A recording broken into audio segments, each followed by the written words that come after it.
Our next guest is Maria Dmitrieva. She's a radical feminist and human rights activist in Ukraine, and she's speaking to us from Ukraine today.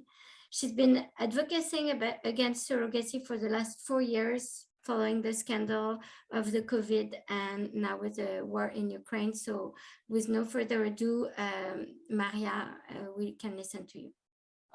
Thank you, Clemens. Hello, everybody. Thank you for having me. A lot of what I was going to say, Berta said already. I will just add some things that are not obvious not known for people in other countries. First of all, the Ukrainian legislation on surrogacy is very slim. It amounts to a couple of paragraphs in one document that is a family, the Code of Laws on Family, and the other two are regulatory documents by the Ministry of Healthcare. And according to the Ukrainian legislation, surrogacy is available only to married couples, which have medically proven issues with the ability to get pregnant. So it is viewed as a treatment for infertility. And an actual mother, the one who carries the baby and gives birth to it, is not a mother to this child in the eyes of law. Which posits certain problems when clients decide not to pick up the commissioned baby, which happens significantly more often than may be overall believed. Because of this lax legislation and openness to foreign, to international adoption, not adoption, commissioning a baby by foreign nationals, Ukraine became a place where a lot of people come when they are too racist to go to India to commission a baby. And when India limited this practice, the influx of such clients to Ukraine increased even more. And we have had cases where women in Ukraine were encouraged to enter into fictitious marriages so that the intended parent, the husband, would be able to carry the child abroad, and they were as well getting pregnant through IVF in surrogacy clinics. There is no actual data about the number of surrogacy pregnancies in Ukraine a year, and there is no official data on how many babies are born through surrogacy in Ukraine.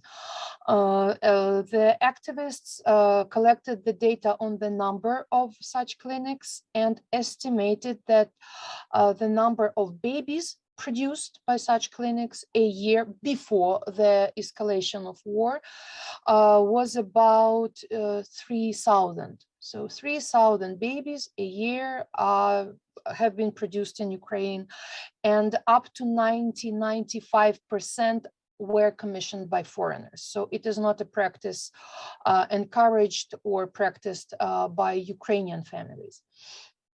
There are several more issues connected with this exploitative practice. As I said, Ukrainian legislation is very lax, and it doesn't provide any obligations for the commissioning parents to pick up the baby. So whatever the reason, they don't like the baby has the wrong color of their eyes, or it has some problems with health, they just don't pick it up.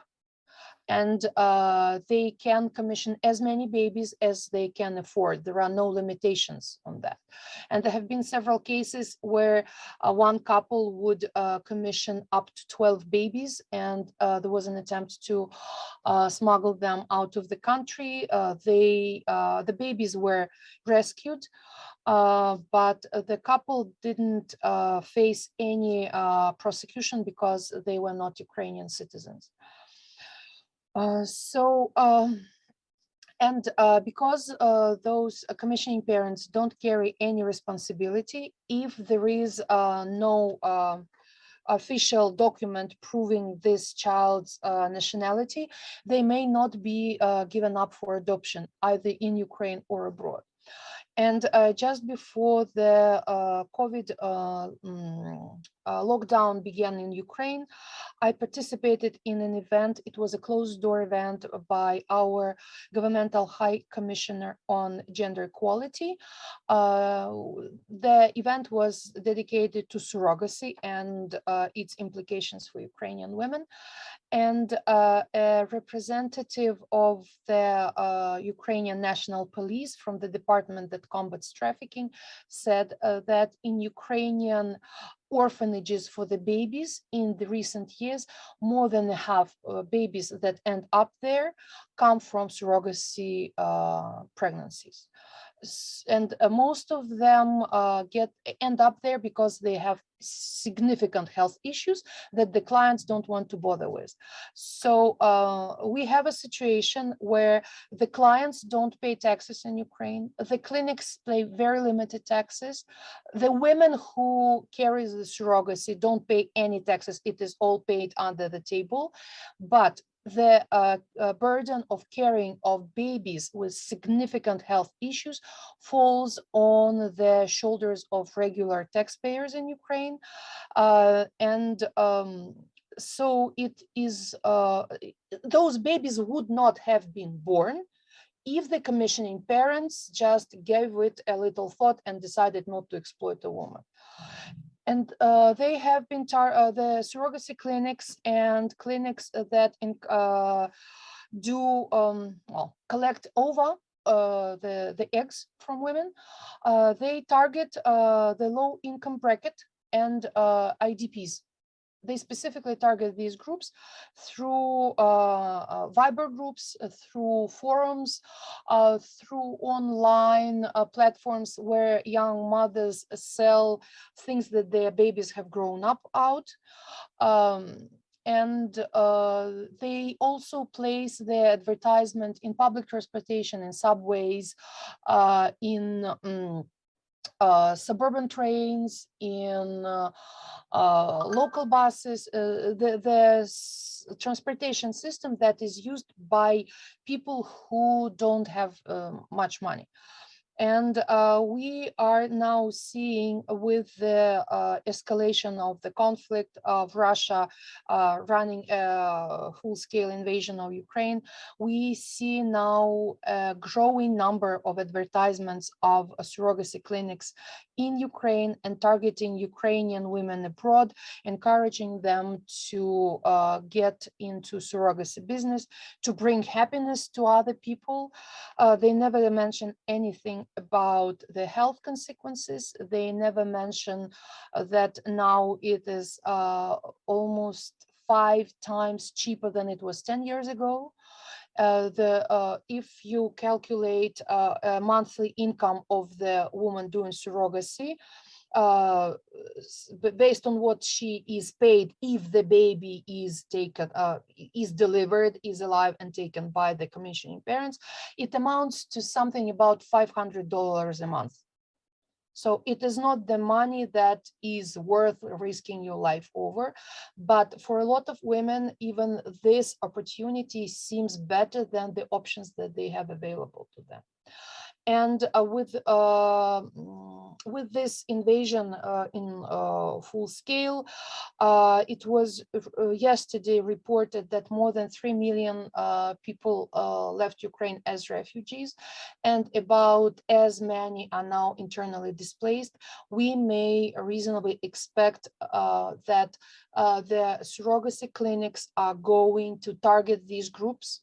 And with our police busy trying to root out Russian saboteurs and marauders, they are not able to address the issues with domestic violence as it is, and it is highly unlikely that they will have resources to combat trafficking in babies. So Ukrainian women and Ukrainian feminists in particular encourage international community and international feminist movements to demand ban on surrogacy, on international surrogacy and surrogacy in general, so that it is officially acknowledged that it is trafficking in babies. It puts at risk the most vulnerable women, and it enables international organized crime to exploit women in ways that are now even worse than they were before. Thank you for your attention. I will be happy to answer any questions that you have for me.